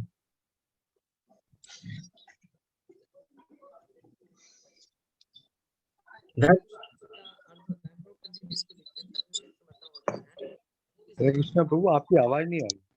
मुझे आवाज नहीं आ रही है? हरे कृष्णा, अभी आ रही है। अभी आई। ओके, आप लोगों के किसी के माइक ऑन है ना, इस वजह से मेरी आवाज कम आ रही है। तो आप लोग सब अपने माइक म्यूट कर लीजिए। जिनके माइक म्यूट नहीं है अपने आप को म्यूट कर लीजिए। अभी क्लियर आ रही शायद है? ओके ठीक है। वो तो धर्म क्षेत्र का मतलब होता है वो स्थान जो सभी के द्वारा पूजनीय है। और शास्त्रों में ऐसा बताया भी गया है, कुरुक्षेत्र के बारे में बताया गया है, कुरुक्षेत्र धर्ममाचरेत। कुरुक्षेत्र जो है वो स्थान है जहाँ धर्म का आचरण होता है। अगर किसी को वैदिक कृत्य करने हैं, कुछ रिचुअल्स, कुछ जो सेरेमनीज होती हैं उनको अगर करना है तो उसको कुरुक्षेत्र में जाना चाहिए। कुरुक्षेत्र में आप भी जानते होंगे, जो लोग गए होंगे, वहां पे ब्रह्म कुंड है ना। और सामंत पंचक के दिन वहां पे सभी जाते थे, वृंदावन वासी भी जाते थे। तो जो कुरुक्षेत्र है वो पहले से ही एक एक धार्मिक स्थल है, पुण्य स्थल है। और महाभारत में ये कुरुक्षेत्र का वर्णन भी होता है। तो उसकी भी कहानी है किस प्रकार से कुरुक्षेत्र जो है वो धर्म क्षेत्र कैसे बना। तो कुरुक्षेत्र जो पहले था उसको ब्रह्म क्षेत्र बोला जाता था, या भृगु क्षेत्र बोलते थे, या आर्यवर्त या सामंत पंचक बोलते थे। क्योंकि ये जो कुरुक्षेत्र है वहां पे एक राजा था कुरु, तो उन्होंने वहां पे एक सोने का हल लेकर के, जो कि शिवजी से प्राप्त हुआ था, तो उन्होंने उस क्षेत्र पे खुदाई करी थी। और वहां पे उन्होंने यमराज जो थे उसको, यमराज का जो क्या कहते हैं उसको, भैंस है, उसको लेकर के उन्होंने वहां पे खुदाई करी थी, उस क्षेत्र को प्लॉक किया था उसको। हाँ, तो इसीलिए उस स्थान का नाम हुआ धर्म क्षेत्र। और जब कृष्ण ने भी जब द्वापर युग में आए थे तो वहां पे ये जो युद्ध हुआ था उसको वहीं पे रचा। तो जो धृतराष्ट्र है, तो धृतराष्ट्र उसको धर्म क्षेत्र बोल के क्यों संबोधन कर रहा है, इसका भी वर्णन है। क्योंकि धर्म यहाँ पे आगे आएगा, एक मिनट इसका करते हैं। धर्म क्षेत्र जिस तरह से क्या कहते हैं उसको, राइस की फील्ड में, जहाँ पे धान उगता है, तो धान के साथ क्या होता है, बहुत सारे घास भी उगती है। तो वहां पे क्या करते हैं, बहुत सारा पानी भर देते हैं धान के खेत में। तो धान के खेत में पानी भरते हैं तो जो घास होती है वो ऊपर नहीं आ पाती, जो धान का पौधा होता है वही ऊपर आता है ना। और जब उसकी रोपाई करते हैं तो उसमें से जो घास होती है उसको जो किसान होता है वो निकाल के फेंक देता है। तो उसी तरह हम प्रभुपाद जी यहाँ पे एनालॉजी देते हैं कि जो धर्म क्षेत्र है वो, जो कुरुक्षेत्र है वो एक धान के खेत के समान है। वहां पे जो अननेसेसरी पौधे हैं जो कि जिनकी आवश्यकता नहीं है, उनको वहां से उखाड़ के फेंक दिया जाएगा। तो जो दुर्योधन, जो धृतराष्ट्र है, वो बहुत संकुचित हो रहा था कि जो कुरुक्षेत्र है वो तो धर्म क्षेत्र है, तो धर्म क्षेत्र है तो मतलब वहां पे धर्म की जय होनी चाहिए, पहला पॉइंट था। और दूसरा उसका संशय था कि कुरुक्षेत्र धर्म क्षेत्र है तो वहां पे धर्म प्रधान है, तो वहां पे जाके अच्छा उसने ये प्रश्न क्यों पूछा, क्योंकि वो तो कुरुक्षेत्र में गए तो दोनों युद्ध करने चाहिए। तो उन्होंने पूछा कि मामका पांडवश्चैव किम अकुर्वत संजय। उन्होंने वहां जाके, अरे भाई कुरुक्षेत्र में गए, युद्ध क्षेत्र में गए, युद्ध किया। लेकिन नहीं, धृतराष्ट्र को ये जो दो वर्ड हैं, ये दोनों वर्ड बहुत महत्वपूर्ण है, धर्म क्षेत्र और कुरुक्षेत्र। क्योंकि जो कुरुक्षेत्र वो धर्म क्षेत्र है, वहां पे धर्म की जीत होगी, तो इसीलिए उसको अपने पुत्रों की जीत पे संशय था, पहला पॉइंट। और दूसरा पॉइंट है वो धर्म क्षेत्र है, इसलिए वहां पे जाके जो पांडव तो पुण्य आत्मा है, तो उनके हृदय वहां पे जाके परिवर्तित हो गए होंगे, उन्होंने युद्ध से मना कर दिया होगा, युद्ध नहीं हुआ होगा। तो इस प्रकार से वो ये दो चीजें बोल रहा है। और दूसरा एक और वर्ड है इसमें, मामका, है ना, मामका पांडवश्चैव। तो देखिए जो धृतराष्ट्र था, इसका महाभारत का जब आप कथा सुनेंगे तो उसमें देखेंगे किस प्रकार से धृतराष्ट्र और जो पांडु हैं, ये दोनों भाई हैं। जो पांडु हैं, धृतराष्ट्र बड़े भाई हैं और पांडु छोटे भाई हैं, परंतु धृतराष्ट्र जन्म से अंधे होने के कारण राजा नहीं बन पाए, तो पांडु को राजा बनाया गया। पांडु को राजा बनाया गया तो ये उनके धृतराष्ट्र राजा बनना तो चाहते थे, अंधे थे, इस वजह से नहीं बन पाए। लेकिन फिर उन्होंने सोचा ठीक है, मेरी संतान होगी तो वो राजा बनेगी, लेकिन जिस समय दोनों का गर्भ एक साथ था, कुंती का और ये उनकी वाइफ गांधारी गांधारी का। तो जैसे ही उनको पता चला कि पांडु की संतान हुई है, तो जो गांधारी थी उसका गर्भ था, तो वो उन्होंने क्रोध के कारण अपने गर्भ पे पात किया, और जो उनका जो गर्भ था वो गर्भपात हो गया। तो फिर उसमें से फिर वो आपको कहानी मालूम है, उसको अलग अलग पॉट्स में डाल करके उसमें से 100 कौरव को पैदा किया गया, उनका जन्म हुआ। तो फिर वो अपने पुत्रों को भी नहीं बना पाया, पुत्रों को क्या कहते हैं, वो चाहता था मेरे पुत्र शासन करें। लेकिन फिर बाद में क्या हुआ, जो पांडव थे वो इसीलिए ये जो युद्ध था वो मना नहीं कर पा रहा था, और उसने पहले ही सेग्रीगेट कर दिया कि इस प्रकार से जो पांडव हैं वो वास्तव में पांडव जो है वो वास्तव में कुरु वंश के नहीं है। मेरे जो पुत्र हैं और जो कुरु वंश के जो पांडव हैं वो दोनों अलग अलग हैं, वो पांडु के पुत्र हैं। तो यहाँ से जो धृतराष्ट्र है उसकी जो भेद बुद्धि है वो प्रकाशित हो रही है ना, और जो उसका भय है वो प्रकाशित हो रहा है। प्रभुपाद अपने कमेंट्री में इसको वर्णन भी करते हैं कि इस प्रकार से जो ये बहुत सारे टीकाकार हैं वो जो कुरुक्षेत्र है उसको पंच पांडव को इस तरह से 5 इंद्रियों से कंपेयर करते हैं, और कुरुक्षेत्र को इस शरीर से कंपेयर करते हैं। तो प्रभुपाद यहाँ पे बताते हैं कि इस प्रकार से नहीं, जो कुरुक्षेत्र है वो वास्तव में एक स्थान है, उसका उसका वर्णन महाभारत और अन्य जो पौराणिक ग्रंथ है उसमें भी हुआ है ना। तो ये पहला था। ठीक है, दुर्योधन की डिप्लोमेसी, इसको भी पढ़ लेते हैं। तो 3 से 14 जो श्लोक, 3 से 11 जो श्लोक है उसमें दुर्योधन का मतलब किस प्रकार से क्या बोलेंगे उसको, डिप्लोमेसी को चतुरता या चालाकी, कूटनीति, हाँ दुर्योधन की कूटनीति। तो इसमें 1 से 3 से 11 श्लोक में दुर्योधन की कूटनीति के बारे में चर्चा हुआ है। तो उन्होंने पहला जो श्लोक है, 3rd श्लोक देख सकते हैं, अपनी पुस्तक खोल लीजिए फटाफट। मैं इसको जब अच्छा इसका एक और था कि किस प्रकार से जो धृतराष्ट्र थे, धृतराष्ट्र क्योंकि अंधे थे वो वास्तव में व्यासदेव जो थे, व्यासदेव चाहते तो जो धृतराष्ट्र उनको भी दृष्टि दे सकते थे देखने की, लेकिन वो देखना नहीं चाहते थे महाभारत का युद्ध। तो फिर उन्होंने संजय को वो दृष्टि दी कि आप देखिए और जो भी होगा वो सब आप देख सकते हैं, और जो नहीं बाकियों को नहीं दिख रहा वो भी आपको दिखेगा। इस तरह से व्यास देव ने संजय को शक्ति दी। तो संजय फिर उनको ये जो युद्ध क्षेत्र है उसका वर्णन सुना रहे हैं।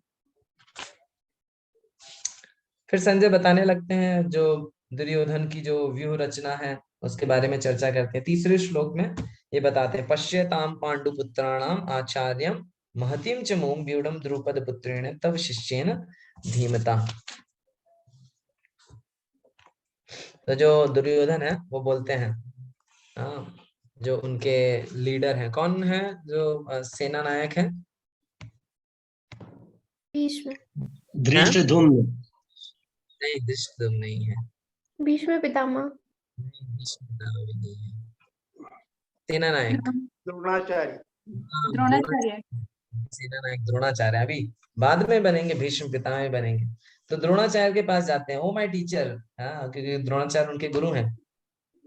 इसकी भी कथा है द्रोणाचार्य कैसे उनके गुरु बने, कि द्रोणाचार्य बहुत ही शक्तिशाली व्यक्ति हैं।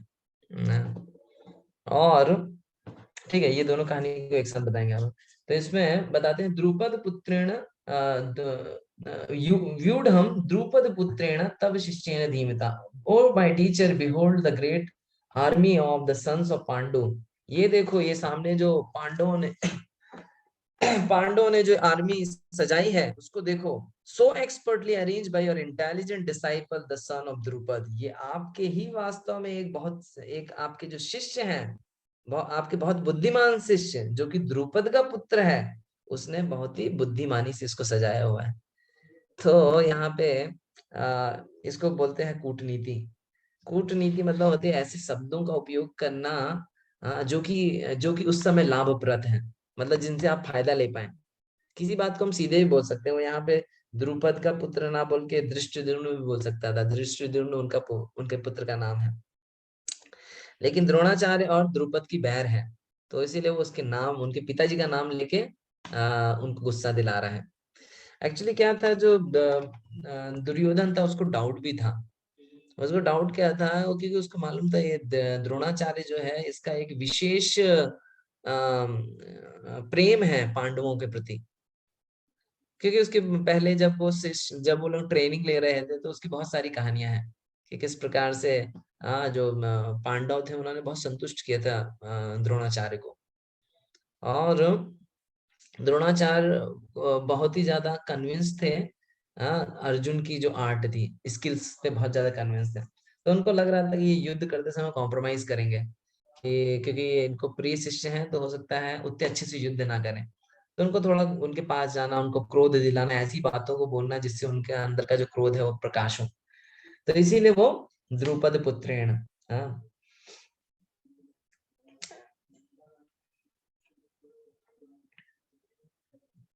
तो द्रोणाचार्य और द्रुपद का कहानी है। इस प्रकार से दोनों सेम गुरुकुल में दोनों का ट्रेनिंग हुआ। उसके पश्चात जो द्रोणाचार्य थे वो ब्राह्मण थे, गरीब थे, लेकिन द्रुपद जो था वो राजा था, राजा का पुत्र था। बाद में गया वो राजा बन गया, और ये जो थे ये गरीब रह गए। तो एक बार क्या हुआ था, इन्होंने बोला था, द्रुपद ने बोला था द्रोणाचार्य को कि आपको मैं अपना ये जो राज्य है वो आधा राज्य दे दूंगा। तो इस तरह से उन्होंने उनको बोला था मैत्री के रूप में। तो फिर बाद में द्रौपद राजा बन जाते हैं, और द्रोणाचार्य जो है वो एक गरीब ब्राह्मण। उनके इतने गरीब थे कि उनके घर में वो गाय का दूध पिलाने के लिए भी पैसा नहीं था, उनके पास गाय का दूध भी नहीं। तो उसके जो द्रोणाचार्य के जो पुत्र थे अश्वत्थामा, उसको वो राइस को पीस करके उसका उसका पानी पिलाते थे। तो उनकी पत्नी ने बोला, द्रोणाचार्य की पत्नी ने बोला कि आप जाइए इनसे मिल के आइए, आपने द्रुपद से मिल के आइए, वो तो आपका मित्र है, और आपको उसने बोला भी था ऐसा आपको राज्य दे देगा करके। तो उनके पास जाते हैं, लेकिन वो उसका तिरस्कार करके भगा देता है उसको। वो तो बोला कि वो तो ऐसे मजाक में बोल दिया, हम छोटे थे तो इस तरह से मजाक में बोल दिया, तो उसको सीरियसली ले लिया।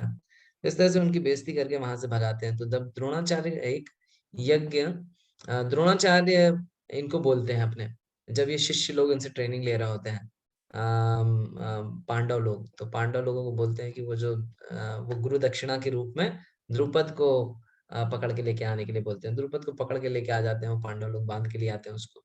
तो फिर इतनी बेइज्जती हो जाती है द्रुपद की, और फिर द्रुपद एक यज्ञ करता है, द्रुपद यज्ञ करता है द्रोणाचार्य को मारने के लिए। तो यज्ञ अग्नि में से ये दोनों प्रकट होते हैं, द्रौपदी और द्रुपद पुत्र धृष्टद्युम्न। तो धृष्टद्युम्न का जो जन्म ही हुआ था वो वास्तव में द्रोणाचार्य को मारने के लिए हुआ था।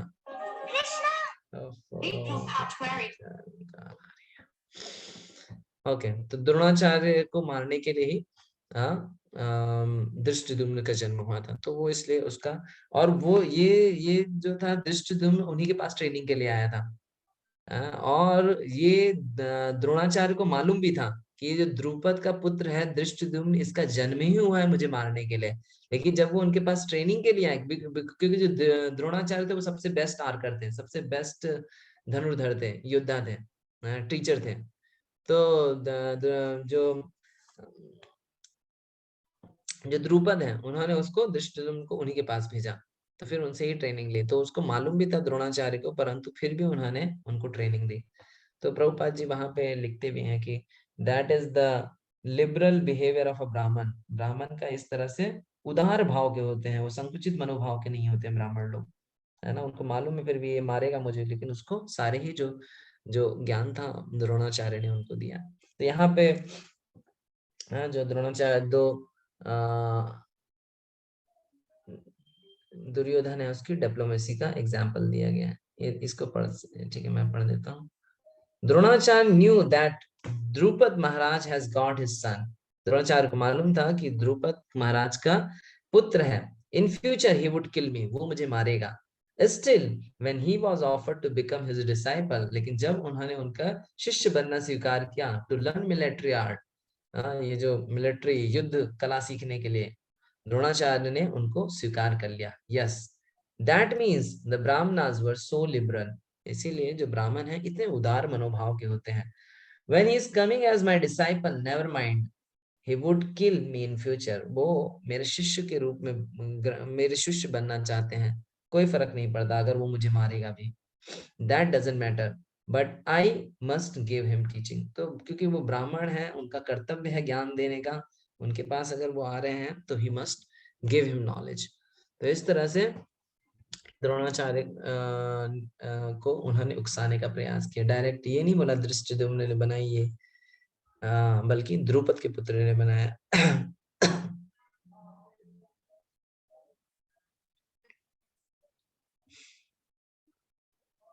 ओके, फोर्थ में देख लेते हैं। अत्शूरा महेश्वासा Bhimarjun समायुधि युयुधानो विराटश्च द्रुपदश्च महारथा। Here in this army there are many heroic bowmen equal in fighting to Bhima and Arjuna, great fighters like Yudhan, Virat and Drupad।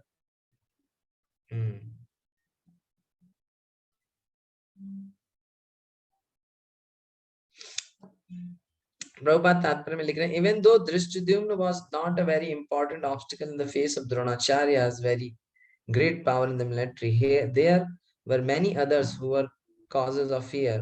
They are mentioned by Duryodhan as great stumbling blocks। तो यहाँ पे दो नाम को विशेष रूप से दुर्योधन ने उसने मेंशन किया है, भीम और अर्जुन का। क्यों भीम का नाम उन्होंने यहाँ पे मेंशन किया है, कोई शेयर कर सकता है क्यों भीम का नाम विशेषकर? क्योंकि ये दोनों बहुत ही पावरफुल हैं, तो विशेषकर क्या मतलब क्या विशेष है भीम और अर्जुन के साथ, क्यों उन्होंने दुर्योधन ने भीम और अर्जुन का नाम प्रस्तुत किया यहाँ पे?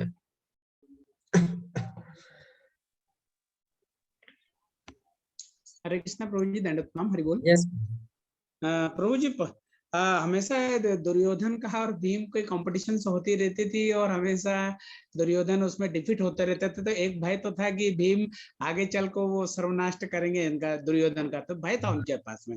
ओके।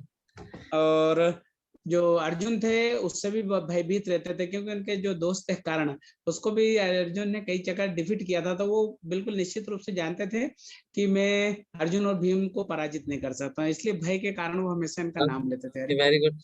एक्चुअली क्या था, जो अर्जुन थे, अर्जुन बहुत शक्तिशाली थे, और उनके पास दिव्य अस्त्र भी थे, क्योंकि उन्होंने अलग अलग देवताओं को हरा करके या देवताओं की मदद करके उनसे अलग अलग शस्त्र प्राप्त किए थे। तो अर्जुन से एक विशेष भाव था। उसके अलावा भीम से तो उनको बहुत ही ज्यादा भय था, क्योंकि भीम ने कुछ प्रतिज्ञा करी थी। जैसे उन्होंने 4 प्रतिज्ञा करी थी भीम ने। जिस समय द्रौपदी का वस्त्र हरण हो रहा था, चीर हरण हो रहा था, उन्होंने प्रतिज्ञा करी थी। पहले तो बोला था उन्होंने कि जो 100 के 100 पुत्र हैं वो मारेंगे, मतलब जो कौरव हैं 100 पुत्र हैं वो मारेंगे। उसके बाद उन्होंने बोला था दुशासन ने, क्योंकि जो द्रौपदी थी उसकी साड़ी पकड़ के खींची थी, तो उन्होंने प्रतिज्ञा करी थी कि जो दुशासन है उसका सीना चीर करके उनके दोनों हाथ तोड़ करके वो दुशासन को मारेंगे। तीसरा, दुर्योधन ने जिस समय वस्त्र हरण हो रहा था उस समय उन्होंने अपने जंघा पे हाथ रखा था, तो भीम ने प्रतिज्ञा ली थी कि उनकी जंघा तोड़ेंगे। और फिर द्रौपदी ने भी प्रतिज्ञा ली थी, बाल तब तक खुले रखेगी जब तक वो जो ये दुशासन का जो रक्त है उससे वो अपने बालों को ना धोए। तो इस प्रकार से 4 प्रतिज्ञा ली थी, तो इसके कारण भी उसको एक विशेष भय था। तो इसलिए उन्होंने यहाँ पे ये 2 विशेष जो योद्धा हैं उनके नाम मेंशन किए, है ना। आगे आ रहा है, there are also great heroic powerful fighter like Dhrishtaketu, Chekitan, Kashiraj, Purujit, Kunti भोज, शैब्य। तो इस तरह से बहुत सारे योद्धाओं के नाम प्रस्तुत किए गए हैं। कोई बोल सकता है कि अरे ये एक्चुअली होता है वास्तव में। जब हम शुरुआत में भगवत गीता पढ़ते इतने सारे योद्धाओं के नाम हैं और कई सारे नाम हमने ना कभी पहले सुने और नहीं जानते भी नहीं है, तो प्रभुपाद जी उसके बारे में भी लिखते हैं। ये वाला निर्बंध Krishna संबंधे। So people may ask that by mentioning these great fighter, what spiritual progress we make? हमें क्या आध्यात्मिक उन्नति होगी इन सब का नाम बढ़ गया? अरे ये चेकितान, काशीराज, कुंती भोज, तो क्या इसको पढ़ के? Because we are meant for chanting हरे कृष्ण महामंत्र। हमारा तो मूल उद्देश्य हरे कृष्ण महामंत्र जप करना है। So by chanting the names of these great fighters, what do we gain? इन महान योद्धाओं का नाम लेके हमें वास्तविकता में क्या फायदा मिलेगा? The question may be raised there. ये प्रश्न पूछा जा सकता है। But the thing is that निर्बंधे Krishna संबंधे। हाँ, परंतु वास्तविकता में तथ्य क्या है? निर्बंधे Krishna संबंधे। Whenever there is a connection with Krishna, that also become Krishna. जहाँ पे कृष्ण के संबंध में कोई चीज प्रस्तुत करी जाती है या की जाती है, वो वास्तव में कृष्ण ही हो जाती है। So these warriors name mentioning we should not neglect. ये जो योद्धाओं के नाम दिए गए हैं, हमें इसको ऐसे नहीं सोचना चाहिए अरे ये क्या दे रखा है शुरुआत में, हमारा इसमें रुचि नहीं है। नहीं, ऐसा नहीं है। उनको हमें अनदेखा नहीं करना चाहिए। Krishna wanted to gather all the demonic power in that battlefield of Kurukshetra and kill them. That was his plan. तो कृष्ण चाहते थे सभी जो आसुरिक प्रवृत्ति के लोग हैं उनको एकत्रित करके यहाँ पे मारा जाए। ये कृष्ण का प्लान है। ओके, ये विक्ट्री के साइन। तो पहला पोर्शन था कि धर्म क्षेत्र के बारे में हमने चर्चा करी। दूसरा पॉइंट हमने चर्चा किया जो दुर्योधन है उसकी कूटनीति के विषय में। और तीसरा पॉइंट जो फर्स्ट चैप्टर में आता है वो आता है sign of victory of Pandavas. पांडवों की जीत के क्या क्या सूचक हैं। तो यहाँ पे पांडवों की जो जीत है उसके बारे में कुछ बताया हुआ है, तो हम एक एक करके देखते हैं। तो पहले 14वें श्लोक में दे रखा है, कोई पढ़िए इसको, हिंदी में पढ़िए 14वें श्लोक में। अच्छा, इसमें और भी पॉइंट है एक, हाँ ये पॉइंट छूट गया था। 8th श्लोक में there are personality like Bhishma, Karna, Kripa, Ashwatthama, Vikarna and the son of Somadatta called Bhurishrava who are always victorious in battle. There are many other heroes who are prepared to lay down. Okay, एक दो पॉइंट है इसमें, मैं थोड़ा सा बता देता हूँ।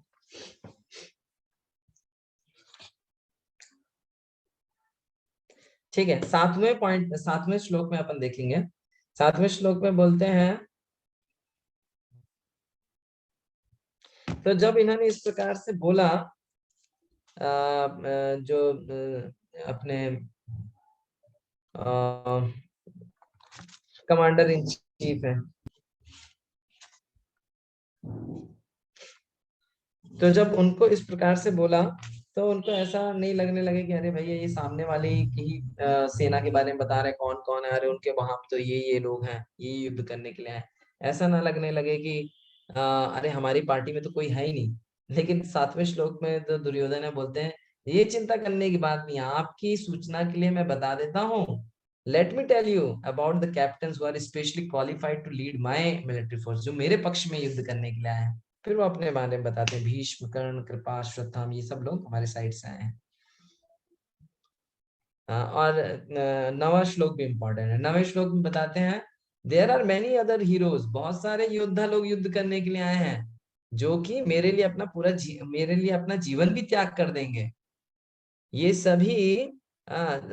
सभी सारे तरह के सारे शस्त्रों में निपुण हैं और उनको सभी तरह का युद्ध करने का ज्ञान है। तो यहाँ प्रभुपाद लिखते हैं कि ये जो दुर्योधन है वो पहले से ही बता रहा है कि ये सब लोग मारे जाएंगे, क्योंकि ये लोग तो मेरे लिए प्राण देने के लिए आए हैं ना, तो युद्ध में तो मैं भी मारा जाऊंगा और ये जो दैत्य आए हैं वो भी मारे जाएंगे। तो जब इस प्रकार से देखिए 10वें श्लोक में फिर जब इस प्रकार से बोलते हैं द्रोणाचार्य को, तो उनको लगता है कि अरे यार द्रोणाचार्य को मैं इतना बोल रहा हूँ, इस हाथ में भीष्म भी खड़ा हुआ है, तो भीष्म को नहीं रिकॉग्नाइज करूंगा तो ये हो जाएगा ना कि होता नहीं है कि मान लीजिए आपके पास 10 लोग हैं, आप उसमें से एक किसी व्यक्ति को बहुत ग्लोरीफाई करते हैं तो बाकी 9 लोग पीछे हट जाते हैं, ये इसी को करते जा रहे, चलो ठीक है अभी इसको करने दो, मैं नहीं करूंगा। तो इस तरह फीलिंग आती है, तो उनको भी इस तरह लगने लगा कि अरे अब द्रोणाचार्य को बहुत बड़ाई कर दिया है। तो फिर ये बोलते हैं, भीष्म को पॉइंट आउट करते हुए बोलते हैं 10वें श्लोक में, आवर स्ट्रेंथ इज इमेजरेबल, हमारी जो शक्ति है वो उसको नाप नहीं सकते, and we are perfectly protected by grandfather Bhishma, अरे हमारे साइड में भीष्म जैसे महान योद्धा हैं। Whereas the Pandav strength is protected by Bhima. तो देखिए यहाँ भीष्म और भीम की तुलना करी जाए, जो कि किसी भी रूप से उसको तुलना नहीं करी जा सकती। भीम कहाँ है और भीष्म कहाँ है ना? तो भीष्म के सामने भीम कुछ भी नहीं है ना? तो यहाँ पे बता रहे हैं कि उनके साइड में तो देखो हमारे साइड में तो भीष्म है और उनके साइड में भीम है, जो कि उसको जो वास्तव में संरक्षण नहीं दे सकता है। और बाद में ये भी बोलने 11वें श्लोक में, all of you must now give full support to grandfather Bhishma. अभी द्रोणाचार्य को खूब बड़ाई कर दिया, फिर उसके बाद भीष्म को कर रहा है कि यार तुम सब लोग जो भीष्म है उनका साथ देना। जो अपने अपने पॉइंट है वहां पे खड़े। तो इस तरह से यहाँ पे हम देख सकते हैं कि किस तरह से अपने कूटनीतिक ढंग से ये दुर्योधन सबको उत्साह देने का प्रयास करता है। ठीक है, तो 14 श्लोक में आते हैं। 14 श्लोक में फिर ठीक है, यहाँ पे हो गया 2 से 11वें श्लोक में हमने जो कूटनीति है अलग अलग उसको चर्चा करी।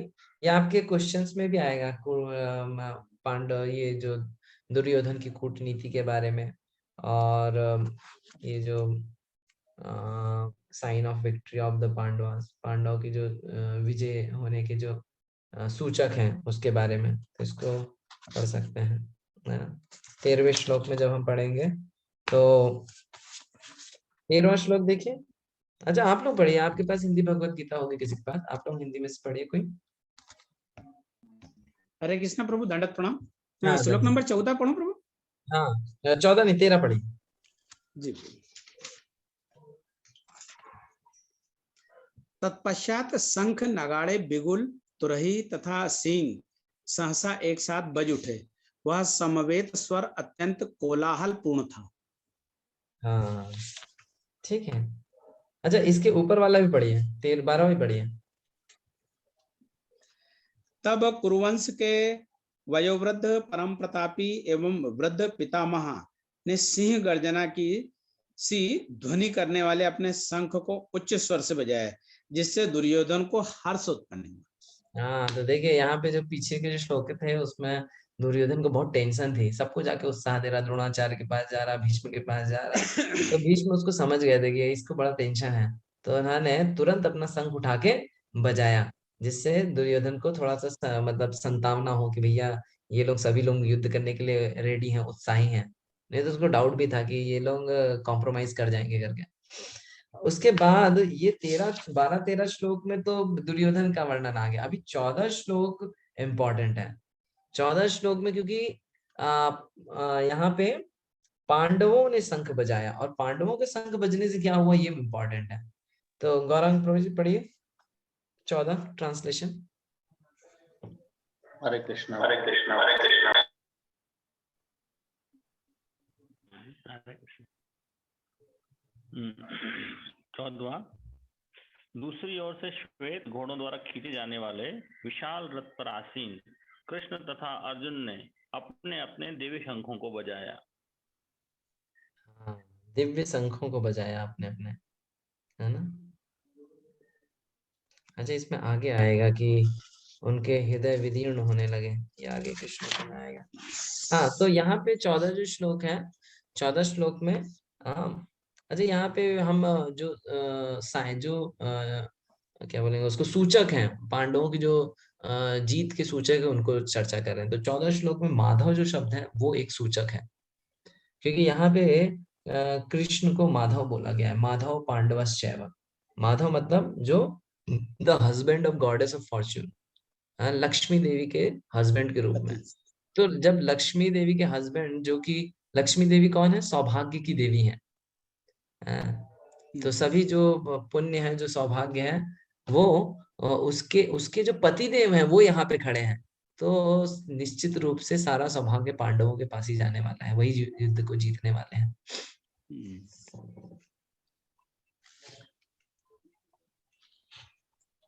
और एक और पॉइंट है, 14 जो पॉइंट है उसमें दिव्य शंखो, दिव्य शंखम प्रदद्मधु, जो दिव्य शंख बजाए। तो ये जहाँ पे आप 12 श्लोक में देखेंगे तो उनके दिव्य शंख नहीं बजाए, दुर्योधन के जो शंख थे, भीष्म के जो शंख थे वो दिव्य नहीं बोला, लेकिन जो 14 में जो बोला दिव्य, जो भीष्म देव जो सॉरी जो अर्जुन, जो पांडवों और जो भगवान के जो शंख हैं उनको सभी को दिव्य शंख बोला गया है ना, जो कि दिव्य शंख भगवान विष्णु का सूचक है। ठीक है,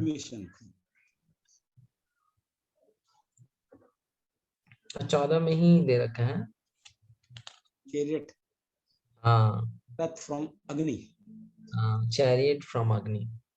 तो ये आपको पास टाइम मालूम है किस प्रकार से जो जो जो ये रथ था अर्जुन का, ये विशेष रथ था। क्योंकि ये जो रथ था वो अग्निदेव ने स्वयं अर्जुन को दिया था, और ये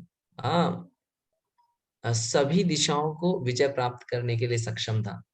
तो ये जो रथ है ये भी एक विशेष है। तभी जब पढ़ेंगे, जब हम महाभारत का देखते हैं तो उसमें पूरा युद्ध हो जाता है, तो कृष्ण अर्जुन को रथ में से उतरने के लिए बोलते हैं, तो अर्जुन रथ में से उतरते हैं, और फिर अर्जुन उतरने के बाद शायद भगवान उतरते हैं, और जैसे ही भगवान उतरते हैं तो पूरा जो रथ होता है वो पूरा ध्वंस हो जाता है।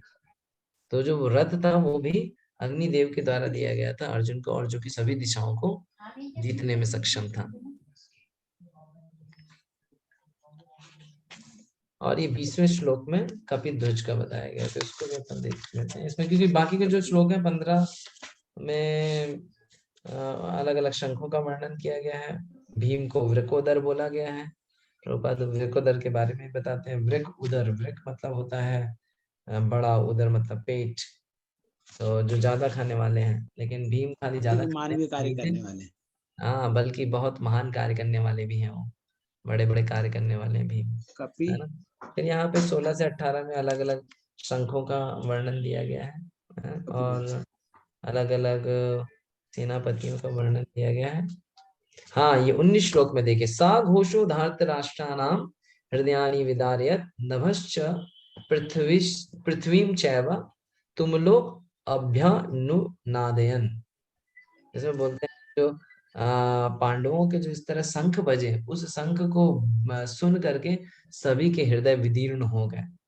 Shattered the hearts of the sons of Dhritarashtra.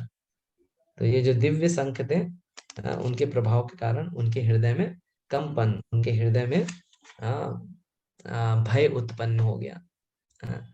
और 20वां श्लोक है, पढ़िए, किसका वीडियो ऑन है? ओके, प्रहलाद प्रिब्रो। पढ़ना कि हिंदी में पढ़ना प्रभु जी? हिंदी में पढ़िए। से अंकित ध्वजा का लगे रथ पर आसीन पांडव पुत्र अर्जुन अपना धनुष उठाकर तीर चलाने के लिए उद्यत हुआ। हे राजन, धृतराष्ट्र के पुत्रों को व्यूह में खड़ा देखकर अर्जुन ने श्री कृष्ण से ये वचन कहे। हाँ, तो इसमें कपिध्वज बोला गया, ये कपिध्वज भी इम्पोर्टेंट है। प्रभुपाद बहुत अच्छे परपोर्ट लिखते हैं, आप लोग इसको पढ़ सकते हैं डिटेल। तो एक्चुअली कपिध्वज का भी एक महत्वपूर्ण बात बताते हैं, जो हिस्ट्री में 2 युद्ध हुए, दो महान युद्ध हुए। एक था राम रावण के बीच में, और दूसरा पांडवों और कौरवों के बीच में, महाभारत युद्ध। और दोनों में ही भगवान के भक्त विजयी हुए। तो इस युद्ध में भी जो अर्जुन है वो विजयी होंगे, और उनके साथ